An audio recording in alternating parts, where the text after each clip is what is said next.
Hello. അപ്പോൾ ഉച്ച സമയത്ത് നമ്മൾ ഭക്ഷണം കഴിക്കാൻ വേണ്ടിയിട്ട് ഇരുന്നിട്ടുണ്ട് കൂട്ടുകാരെ. അപ്പോൾ ഇന്ന് കറി ക്യാബേജും ബീൻസും കൂടെ വറവ്, അച്ചാറുണ്ട്. ഇത് മുരിങ്ങയിലയും പിന്നെ പരിപ്പും കപ്പയും കൂടി ചാറ് കറി. അപ്പോൾ ഇതൊക്കെ നമ്മൾ ഇന്നത്തെ സ്പെഷ്യൽ. അപ്പോൾ വലിയ സ്പെഷ്യലൊന്നുമില്ല, മീനൊന്നുമില്ല. മീനില്ലാത്തത് കൊണ്ട് എനിക്ക് ഭക്ഷണം കഴിക്കാൻ ഭയങ്കര മടിയാണ്, വിശപ്പേ ഇല്ല. അതുകൊണ്ട് എൻ്റെ അമ്പൂട്ടിന് വേണ്ടിയിട്ടെങ്കിലും കഴിക്കണ്ടേ വിചാരിച്ചിട്ട് ഞാൻ കഴിക്കുന്നു. അപ്പോൾ എല്ലാവരും ഭക്ഷണം കഴിച്ചു എന്ന് വിചാരിക്കുന്നത്. അപ്പം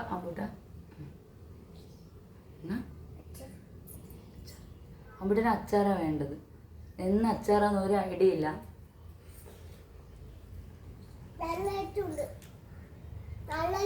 അപ്പൊ സൂപ്പറാ, നല്ല രസമുണ്ട്. അപ്പോഴാണ്